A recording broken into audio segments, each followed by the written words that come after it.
5th and 6th graders and logic students. I have a fun project for you this week, and y'all are doing the same project, so I want to go over a few things about it though. Remember the 7 elements of art that we've been talking about through the last few months, and let's go over those real quick. Here we go. We have color, we have value, we have form, we have shape, we have line, we have space. What's the other one? Right, texture. So that's what our assignment is this week, is doing something with texture. So along with the stuff that I sent home, I want you to look for things around the house and make your project whatever subject you choose. And this is a way you get to be creative. You get to choose your own subject for a change. Instead of me telling you what to do, you get to choose your subject. So if you love to draw horses, draw a horse. If you love to draw a car, draw a car.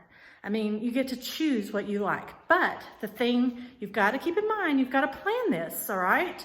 You have to think. This is going to take a little planning of finding something that you can put 5 textures in where it kind of makes sense. So, like, I'm going to give you this example, but you can't use it. If I were to do a house has a roof, which has one texture.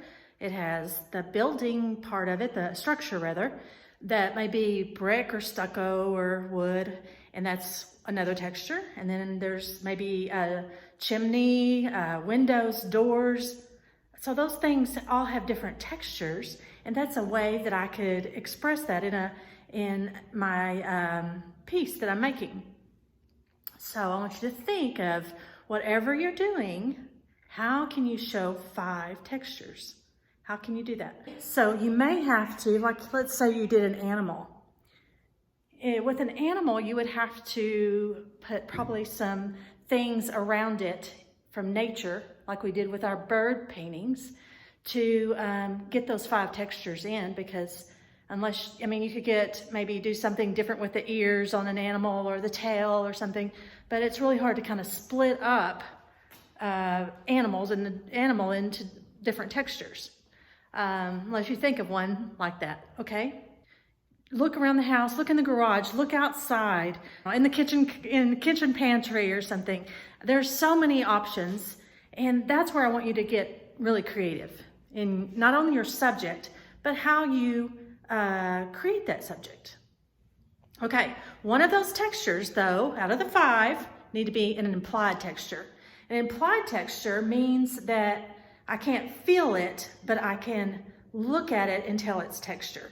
So if you remember, we did the bulletin board exercises about a month ago, where you had to pick out something that represented texture on there. And so I think I had a sponge, maybe some hay, different things like that in pictures. And you can tell because of it looking like hay, or maybe it looked like cactus, but they had texture because you know what that feels like. You saw that sponge, you saw the little holes in the sponge, and you know what that feels like. You know it has texture, okay? So you're going to make texture with some kind of art supply. That might be paint, that might be oil pastels, it might be colored pencils, or just a regular pencil. If you don't want to use, if you don't have all those things around, that's fine. Just use a pencil. I don't care, as long as I can tell that it has texture, an implied texture to it, okay? And getting that implied texture usually means a repeat pattern of something. Fill up your page. Don't give me some little tiny, I'm going to use a house again as a example. Don't give me a little tiny house that you spent 10 minutes on.